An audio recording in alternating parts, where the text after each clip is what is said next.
오늘 이 시간에 주시는 살아계신 하나님의 말씀은 신약성경 누가복음 14장 15절에서 24절의 말씀입니다. 우리 한 목소리로 합독합니다. 함께 먹는 사람 중에 하나가 이 말을 듣고 이르되 무릇 하나님의 나라에서 떡을 먹는 자는 복되도다 하니 이리세 어떤 사람이 큰 잔치를 베풀고 많은 사람을 청하였더니 잔치할 시간이 청하였던 자들에게 종을 보내어 이르되 오소서 모든 것이 준비되었나이다 하니 인치하게 사양하여 한 사람은 이르되 나는 밭을 샀음에 아무래도 나가 보아야겠으니 청컨대 나를 양해하도록 하라 하고 또 한 사람은 이르되 나는 소 5겨레를 샀음에 시험하러 가니 청컨대 나를 양해하도록 하라 하고 또 한 사람은 이르되 나는 장가 들었으니 그러므로 가지 못하겠노라 하는지라 종이 돌아와 주인에게 그대로 보아니 이 집주인이 노하여 그 종에게 이르되 빨리 시내의 거리와 골목으로 나가서 가난한 자들과 몸 불편한 자들과 맹인들과 젊은 자들을 데려오라 하니라. 종이 이르되 주인이여 명하신 대로 하였으되 아직도 자리가 있나이다. 주인이 종에게 이르되 길과 산울타리 가로 나가서 사람을 강권하여 데려다가 내 집을 채우라. 내가 너에게 말하노니 전에 청하였던 그 사람들은 하나도 내 잔치를 맛보지 못하리라 하였다 하시니라. 아멘. 메누카 가브라니라고 하는 작가가 쓴 혼자의 시간으로 더 깊어지는 법에 관하여 라는 책이 있습니다. 이 책은 특별히 홍보를 하진 않았지만 이 책이 가지고 있는 그 놀라운 영향력으로 인해서 입으로 소문이 퍼져서 이렇게 유명한 베스트셀러가 됐다고 합니다. 작가는 사람이 외로운 것은 혼자여서 외로운 것이 아니라 홀로 서지 못해서 외로운 것이다 라고 말합니다. 이 책은 저자 자신의 내밀한 이야기임과 동시에 그리고 현대를 살아가는 우리 모두가 공감할 수밖에 없는 외로움의 주제를 다루고 있습니다. 외로움에 대한 가장 현실적인 통찰이자 또 내 존재에 대한 본질적인 탐구를 쓴 책이 바로 이 책입니다. 사람들에 둘러싸여 있지만 많은 무리들 가운데 있지만 정작 자기 자신을 잃어버린 이들에게 저자는 강렬한 울림으로 도전합니다. 세상에서 가장 위대한 것은 자기 자신에게 속하는 법을 아는 것이다 라고 철학자 몽테뉴가 말했습니다. 세상에서 가장 위대한 것은 세상의 요구대로 흘러다니는 것이 아니라 또 세상의 필요대로 움직이는 사람이 아니라 자기 자신을 알고 그리고 자기 자신에게 속하는 사람이 가장 위대한 사람이고 성공적인 인생을 산 사람이다 라고 그는 전합니다. 메누카 가브리니는 모든 사람이 다른 사람들 사이에서 자신의 집을 찾는 이 세상에서 자신에게 소속되는 법을 아는 것이야말로 매우 중요한 삶의 기술이다 라고 말합니다. 여러분, 우리가 매우 분주하게 살아갑니다. 여러분의 직장도 다르고 여러분이 하루 동안 움직이는 동선도 매우 복잡하고 다양합니다. 그런데 놀랍게도 우리는 밤이 되면 자기의 집을 찾아갑니다. 그처럼 작가는 여러분들이 혼란스럽고 그리고 복잡한 세상을 살아가지만 다시 밤이 되면 다시 홀로만의 시간을 갖고 여러분 자신에게로 돌아가야만 인생은 행복한 인생을 살 수 있다라고 우리에게 전합니다. 저자는 혼자의 시간을 어떻게 의미 있고 어떻게 충만하게 만들어 갈 수 있는지를 솔직하고 지혜롭게 우리에게 들려줍니다. 혼자만의 시간을 자신의 성장의 기회로 바꾸는 방법, 타인에게 의존하지 않고 내면의 힘을 키우는 연습, 진정한 자유와 창조성을 발견하는 과정, 외로움에서 벗어나서 나 자신을 있는 그대로 이해하고 사랑하는 법들을 다루고 있습니다. 저자는 이 책에서 아주 재미있는 이야기를 합니다.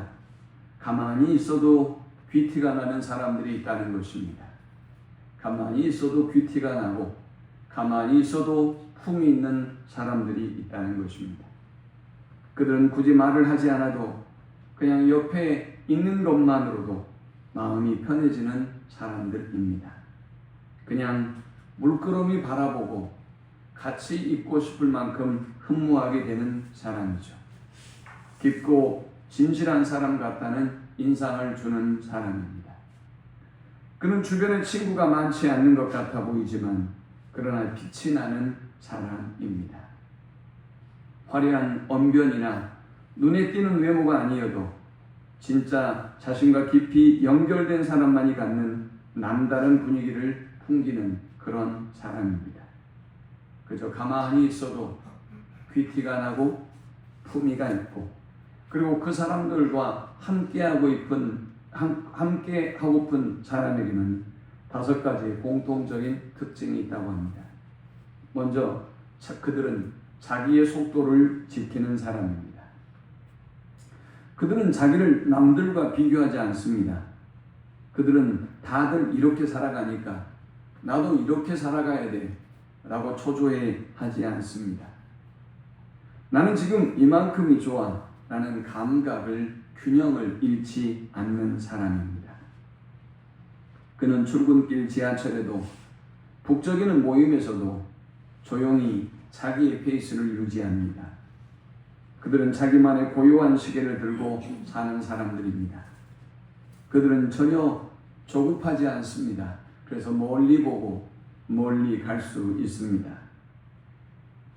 두 번째, 품위 있는 인생을 사는 사람들, 그리고 우리가 보건대 참 귀티나는 사람들의 두 번째 특징은 침묵을 불편해하지 않는 사람들이다 라는 것입니다.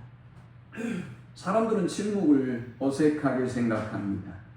그래서 자꾸 그 침묵을 깨는 그 무언가를 말해야 된다고 생각합니다. 내가 이 어색한 분위기를 깨고 이끌어 가야 된다고 생각하죠. 요즘 솔로들이 만나서 새로운 관계를 맺고 찾는 그런 프로그램들이 많이 등장하고 인기가 있습니다. 그 프로그램을 보면 여자애들도 남자애들도 똑같은 얘기를 합니다. 재밌는 사람이 좋습니다. 말 잘하는 사람이 좋습니다. 라고 합니다. 그러나 진정으로 품이 있는 사람은, 진정으로 매력 있는 사람은 침묵을 어색해하지 않습니다. 침묵 앞에서도 당당합니다. 말로 여백을 채우려고 하지 않습니다. 오히려 그래서 그들이 던지는 그 한마디 한마디가 무게감을 갖습니다. 그리고 설득력이 있습니다. 그들은 말의 양이 아니라 자신의 존재로, 존재감으로 승부하는 사람들입니다. 침묵을 불편해하지 않는 사람들, 그들의 삶이 아름답고 그들의 삶이 우리가 보건대 품이 있는 삶입니다. 그들은 세 번째로 혼자 있는 시간도 충분히 살아내는 사람들입니다. 그들은 혼자 있는 것을 쓸쓸해하지 않습니다. 외로워하지 않습니다. 혼자 밥을 먹고 혼자 산책을 하고 혼자 사색하는 것이 익숙합니다. 오히려 그 고요함 속에서 자신을 정리하고 채울 줄 아는 지혜로운 사람입니다. 그들에게는 혼자의 시간은 고립의 시간이 아니라 정리의 시간이며 충전의 시간입니다. 혼자 있을 수 있는 사람만이 사실은 진짜 자신을 만날 수 있는 사람인 것입니다. 우리가 바라보건대 품이 있는 사람, 그리고 멋지고 행복한 인생을 사는 사람의 네 번째 특징은 주변 상황에 동요하지 않는 자기 중심을 가진 사람입니다. 그들은 세상이 아무리 시끄러워도 누군가에 감정적으로 휘둘리지 않습니다. 오늘 우리 사회를 바라보면 얼마나 많은 정치적인 선동이 있습니까? 그러나 귀티나는 인생, 품이 있는 삶을 살아가는 사람은 그런 싸구려 정치 선동에 마음과 생각을 빼앗기지 않습니다. 자신의 평안도 빼앗기지 않습니다. 그들은 쉽게 어떤 사회적 이슈에 요동치는 법이 없습니다. 뭔가를 급히 결정해야 할 상황에서도 그들은 자기 내면에서 묻고 조용히 답을 구하고 그리고 움직입니다. 마치 바람 부는 날에도 꿋꿋이 서 있는 저 나무처럼 그들은 자기 뿌리를 알고 있는 사람이며 그리고 그렇기 때문에 쉽게 세상의 그 트렌드에 요동하지 않는 법입니다. 품이 있고 바라보기만 해도 기품이 나는 사람들은 자기 자신을 사랑하고 자기 자신과 친한 사람입니다. 그들은 자기 자신을 불필요하게 꾸미지 않습니다. 단점을 애써 숨기려고 하지도 않습니다. 그들은 자신이 가지고 있는 단점을 품고 인정하는 사람입니다. 그래서 그들은 있는 그대로의 자신을 편안하게 생각하고 자신감이 있고 담대합니다. 사랑하는 여러분, 저와 여러분 중에 단점이 없는 사람이 어디 있겠어요? 다른 사람으로부터 비난받을 만한 약점이 없는 사람이 어디 있겠습니까? 그것을 인정하지 않고 그것을 감추려고 하니 부자연스러운 것이죠. 담대하지 못한 것입니다. 그러나 그것을 내어놓고 내 자신의 약점과 단점을 사랑하고 그것을 편안하게 생각할 때 사람들은 여러분이 가지고 있는 그 당당함에, 그 자신감에 반하게 됩니다. 아니, 그들이 가지고 있는 삶의 철학을 사랑하게 되는 것입니다. 사람들은 그 자연스러움이 매력이고 그 여유로움이 그들을 이끄는 매력이라는 사실을 발견합니다. 저자는 이 책에서 외로움과 혼자 있음을 구별하는 법을 깨닫게 해줍니다. 타인의 기준이 아닌 내 삶의 중심을 세우고 진짜 나와 마주하는 시간이 바로 혼자의 시간이며 혼자의 시간을 멋지게 살아내는 사람이야말로 행복하고 매력 있는 사람이다 라고 그는 우리에게 전해줍니다. 그러나 여러분, 혼자 있는 것만이 옳다고 생각하지 마십시오. 여러분의 사색은, 잘못된 몽상은 여러분을 전혀 그릇된 길로 인도할 수 있기 때문입니다. 어떤 현자들의 말들도, 인생을 우리보다 먼저 살았던 지혜자들의 말들도 우리의 인생에 도움이 되기는 하지만, 그러나 그 길이 진리요 옳은 길이라는 생각은 매우 위험한 생각입니다. 따라서 우리는 우리의 힘으로, 우리의 방법으로 세상을 살아가려고 해서는 안 됩니다. 또 지혜로운, 영향력 있는 어떤 사람의 인도와 도움으로 우린 인생의 모든 문제를 해결해 나가려고 해서도 안 됩니다. 그럼 우리는 어떻게 살아가야 될까요? 우리는 진리이신, 우리의 생명이신 하나님께 나아가야 되고 하나님께 물어야 합니다. 그리고 그 진리이신 하나님께, 그 하나님의 말씀 앞에 우리는 홀로 서야 하는 것입니다. 시편 1편은 그래서 우리에게 어떤 인생이 복 있는 인생인가를 전합니다. 복 있는 사람은 악인들의 길을 따르지 아니하며 죄인들의 길에 서지 아니하며 오만한 자들의 자리에 앉지 아니하고, 복 있는 사람은 악인들의 꾀에 마음과 생각을 빼앗기지 않습니다. 오히려 악한 것을 분별합니다. 그것에서 돌아설 줄 알고 하나님이 기뻐하는 선을 택할 줄 아는 사람이 바로 복 있는 사람입니다. 복 있는 사람은 죄인들과 함께하지 않습니다. 그들과 어울리지 않습니다. 그들과 악한 길에, 그 죄의 길에 서 있지 않습니다. 복 있는 사람은 오만한 자들과 어울리지 않습니다.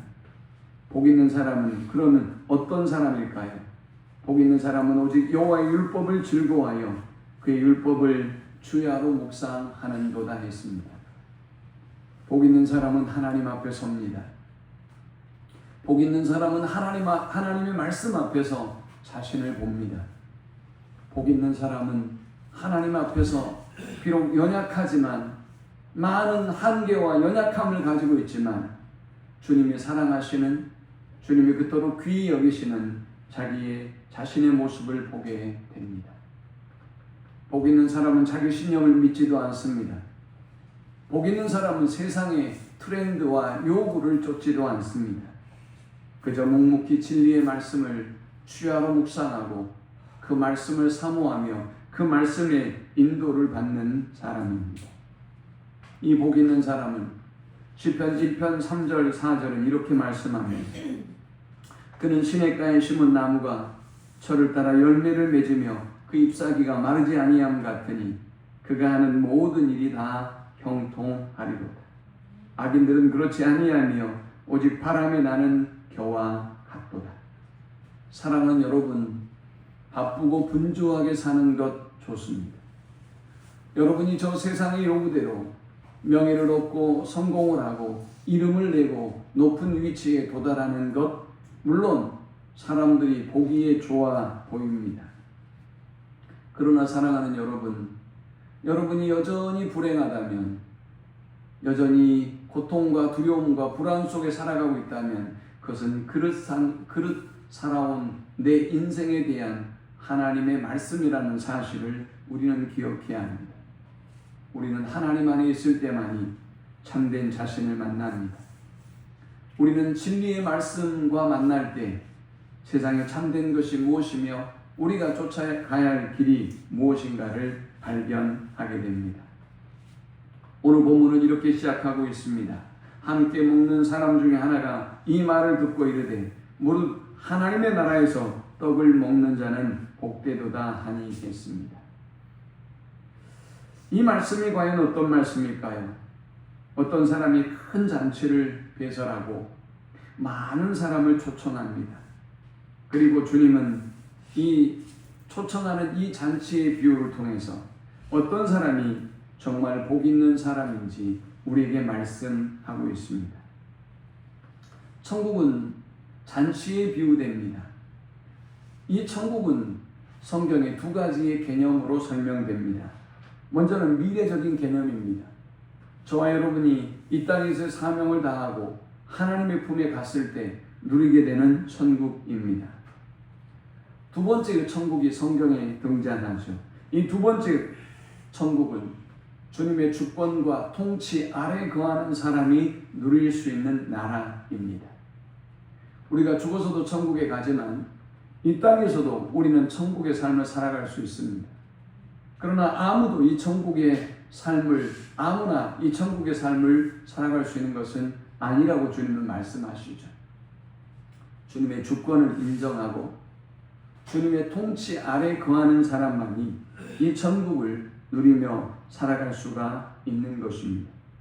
하나님의 말씀에 우리가 순종하는 삶을 살아갈 때, 하나님의 주권을 인정하고 하나님의 영광과 통치 아래 거할 때 우리는 비로소 여러분의 모든 삶이 천국으로 변하는 놀라운 기적을 경험하게 되는 것입니다.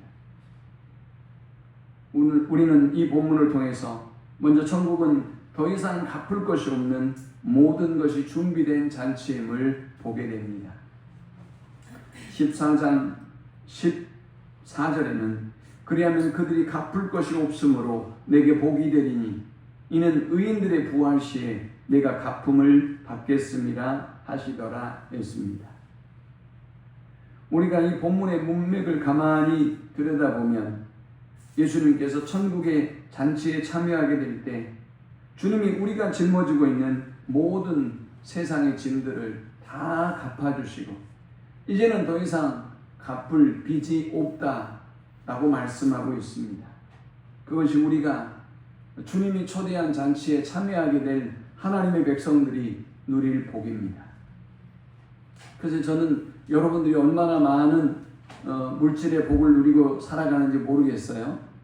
그러나 아마 대부분의 사람들은 빚이 있을 거예요.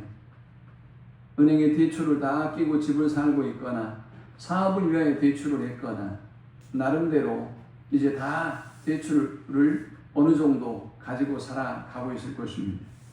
학생들은 학자금 대출을 갚아야 하고 여러분 나름대로 투자를 위해서 대출을 가지고 있든 다 우리 모두가 빚을 가지고 살아갑니다.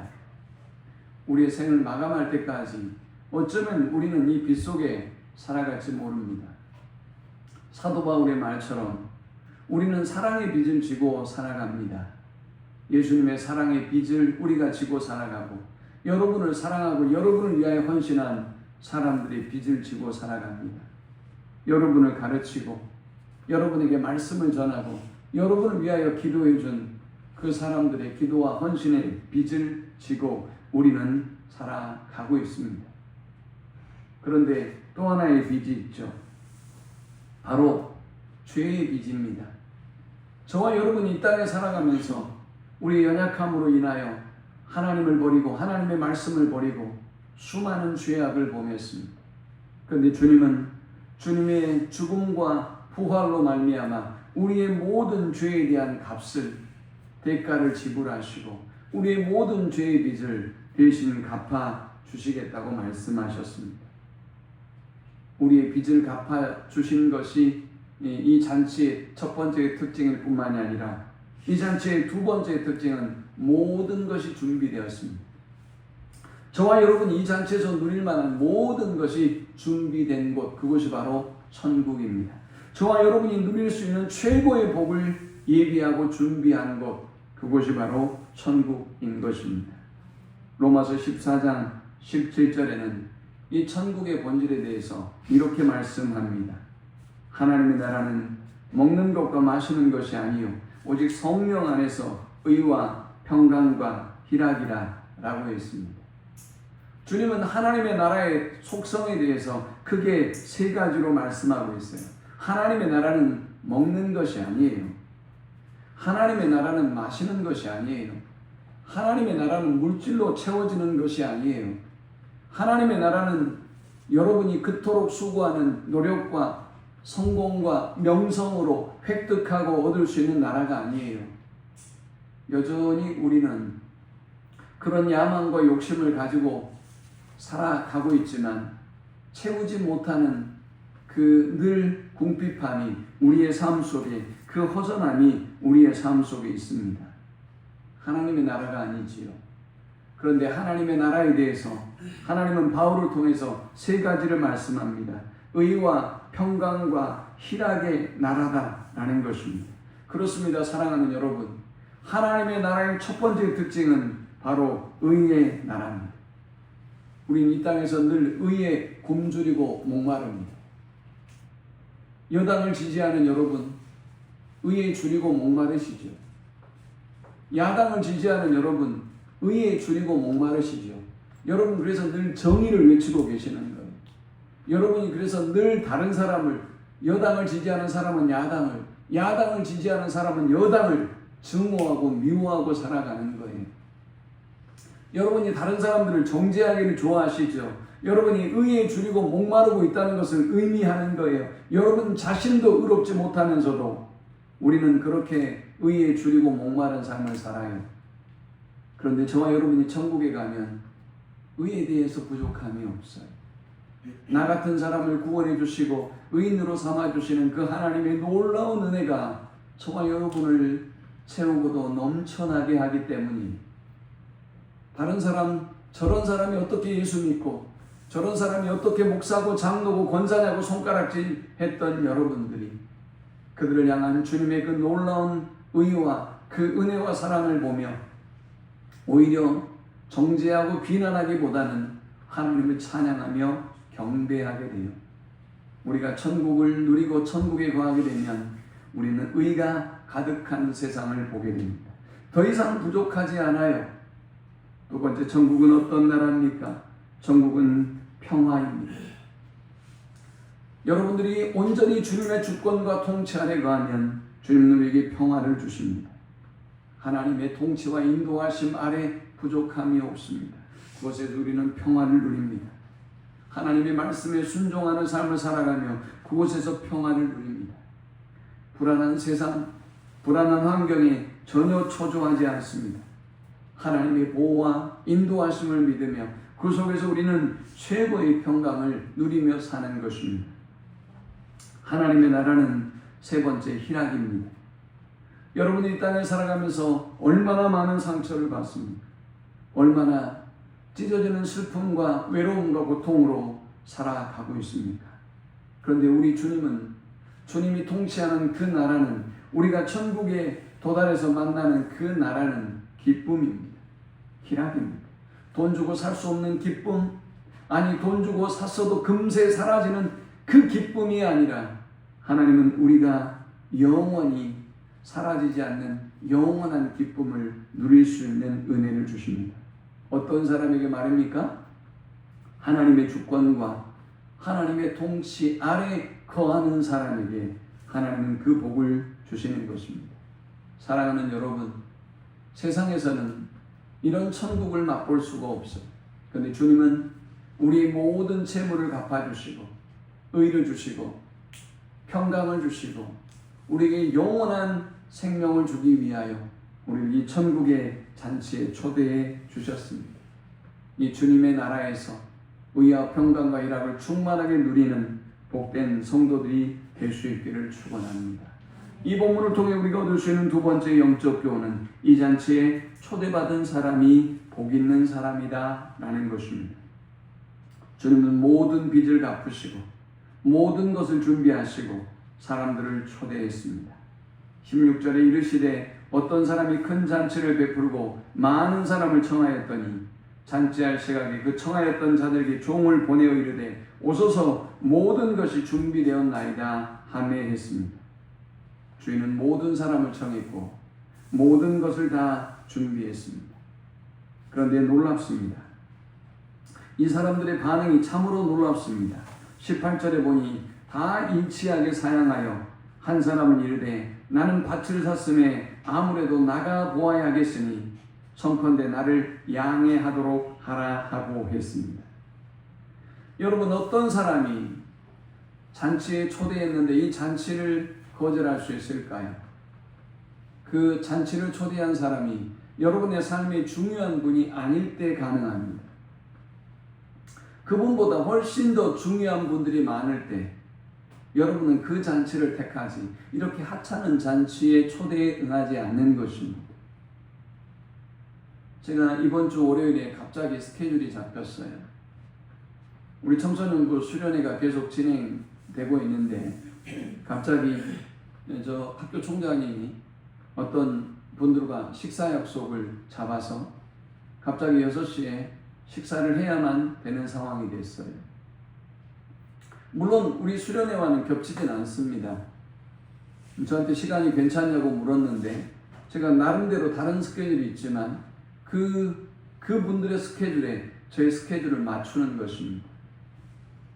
밭을 샀기 때문에 잔치에 참여하지 않은 것이 아니에요. 이 잔치가 그렇게 중요하게 느껴지지 않는 거예요. 잔치에 초대했던 이 주인이 그렇게 귀하게 느껴지지 않는 것이죠. 그래서 잔치에 참여하지 않았습니다. 그리고 양해하라고 부탁합니다. 그런데 사랑하는 여러분, 알고 계십니까? 주님은 저와 여러분이 지은 모든 죄를 다 양해하시고 용서해 주십니다. 그런데 용서해 주지 않는 죄가 있어요. 주님의 초대에 거절한 죄는 용서함을 받을 수 없어요. 그들은 슬피 울며 이를 갈 뿐이에요. 또 기회가 있을 것이라고 생각하지 마세요. 주님이 나를 초대하셨기 때문에 또다시 나에게 기회가 있다고 생각하지 마세요. 그 교만함이, 그 악한 생각이 주님의 초대를 거절하게 되는 것입니다. 또 어떤 사람이 있습니까? 19절에 보니 또 한 사람은 이르되 나는 소 5교를 샀으며 시험하러 가니 청컨대 나를 양해하도록 하라 하고 있습니다. 여러분, 잔치에 참여하지 않는 사람 이들 모두는 다 변명의 거리가 있어요. 이유가 있다고요. 이유가 없는 게 아니에요. 다 그들 나름대로의 삶의 스케줄이 있고요. 그 스케줄 속에서 살아가고 있는 거예요. 오늘로 치면 어떤 사람일까요? 밭을 산 사람은 사업 때문에 못 온다고 하는 사람, 일 때문에 못 온다고 하는 사람, 직장 때문에 못 온다고 하는 사람. 소를 산 사람은 오늘의 비유에 보면 어떤 사람일까요? 차를 샀어요. 차를 시험해보고 그리고 이 차를 타봐야 돼요. 그래서 이 잔치에 응하지 못하겠다고 말합니다. 세 번째 사람이 있죠. 또 한 사람은 이르되 나는 장가 들었으니 그러므로 같이 못하겠노라 하는지라 했어요. 세 번째 못 오는 사람은 쾌락 때문에 못 오는 사람이기도 하고 가족과 관계 때문에 못 오는 사람이기도 합니다. 그런데 중요한 사실은 오늘 그들이 어떤 변명과 어떤 이유를 갖고 있든 그들이 양해를 구하고 그들이 못 오는 이유가 합리적인 이유가 다 있다 할지라도 주님은 그들을 용서치 않으신다는 사실입니다. 사랑하는 여러분, 청함을 받는 사람이 복이 있습니다. 또 어떤 사람이 복이 있을까요?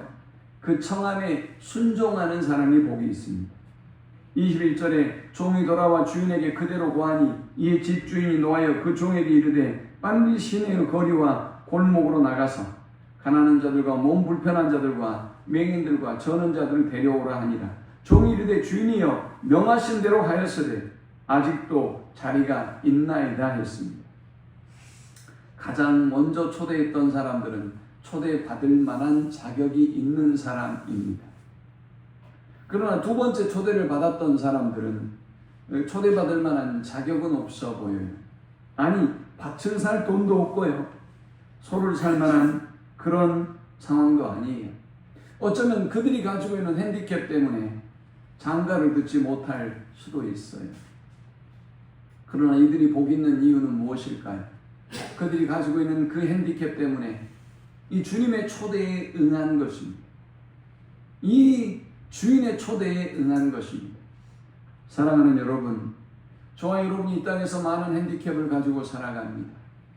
때로는 가난이, 때로는 육신의 질병이, 때로는 여러분의 직장이, 상황이, 환경이 우리는 너무 비참하고 너무 힘들어서 하나님을 의지할 수밖에 없는 그런 사람이 있어요. 여러분, 그렇다고 해서 여러분의 환경과 상황이 어렵다고 해서 다 하나님을 믿고 다 하나님의 초대에 응하는 것은 물론 아니에요.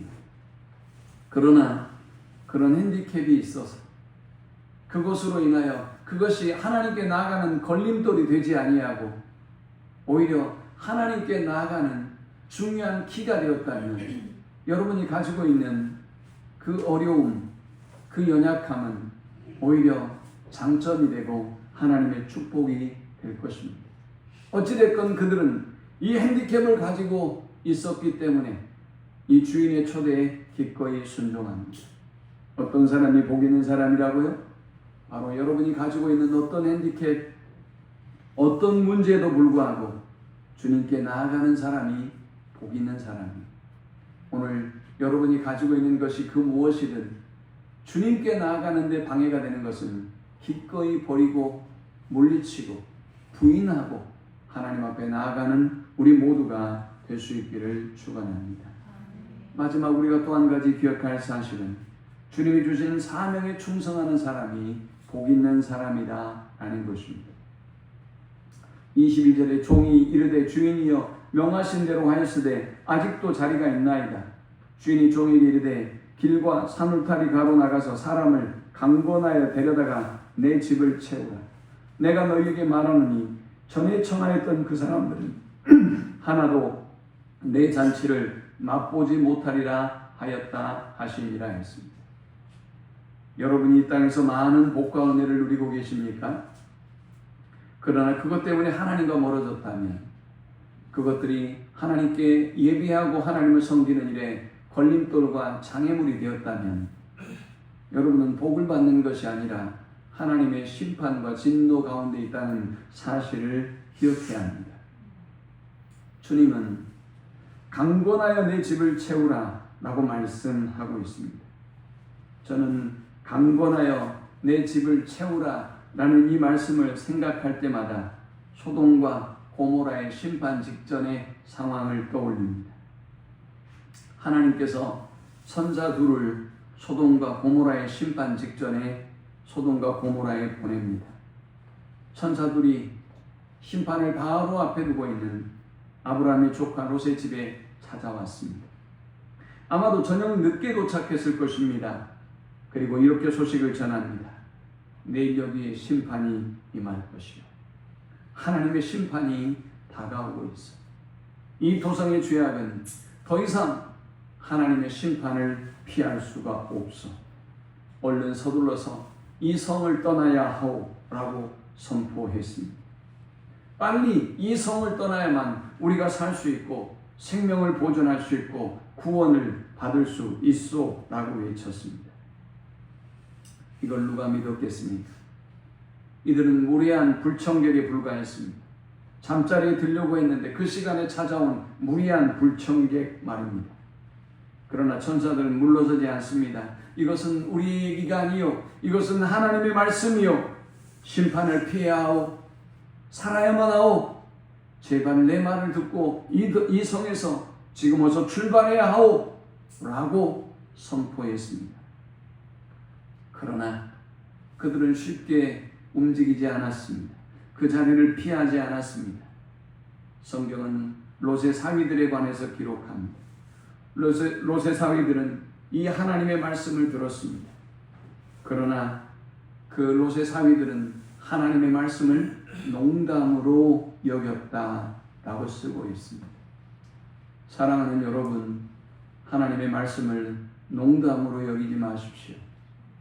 여러분을 향한 인자와 긍휼의 자비가 계속되고 있어서 하나님의 심판은 여러분을 면할 것 같고 하나님의 경고가 여러분을 면할 것 같아서 여전히 하나님의 심판은 내게 없어, 여전히 죄 가운데 거해도 돼, 내가 이 정도의 신앙생활로 계속 하나님을 섬겨도 괜찮아, 하나님의 진노가 내게 임하지 않을 거야 라고 생각하지 마십시오.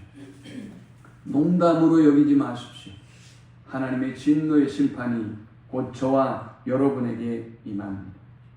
아마 저는 이 시간에 천사 둘은 이 아브라함의 조카 롯과 그의 아내를 내버려 두지 않았을 것이라고 생각합니다. 서둘러서 이 도시를 떠나가야 된다고 천사는 아마도 아브라함의 조카 롯과 그의 아내와 가족들을 이끌고 그 성을 출발하게 했을 것입니다. 그것이 강권입니다. 하나님은 저와 여러분의 자녀들이 마음대로 살아도, 하나님을 믿지 않고 제 멋대로 세상 속에 살아도 된다고 말씀하지 않습니다. 그들을 내버려 두라고도 말씀하지 않습니다. 우리의 가족들이, 우리 주변에 믿지 않는 영혼들이 저렇게 세상의 흐름대로 세상 속에 파묻혀 살고 있는 것이 잘하는 것이라고 말씀하지 않습니다. 그들 향하여 외치지 않는 우리가 잘한다고 말씀하지 않습니다. 이 천국잔치를 선포하고 강권해서 내 집을 세워야 한다라고 말씀합니다. 믿든 믿지 않든, 이해하든 이해하지 못하든 강권해서 주님은 채우라라고 말씀합니다. 이 말씀에 순종하고 이 말씀에 충성하는 사람이 복 있는 사람입니다. 사랑하는 성도 여러분, 주님이 초대하시는 천국의 잔치를 귀히 여기십시오. 이 복된 주일의 성회를 귀히 여기고 하나님이 여러분을 만나기를 위한 수련을 귀히 여기고 우리의 자녀들 위하여 준비한 캠프를 귀히 여기고 그들의 순종함으로 천국을 경험하고 누리고 하나님을 만나는 놀라운 복과 은혜를 누릴 수 있기를 축원합니다.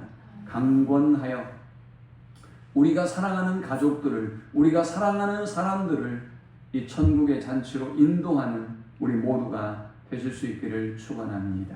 함께 기도합니다.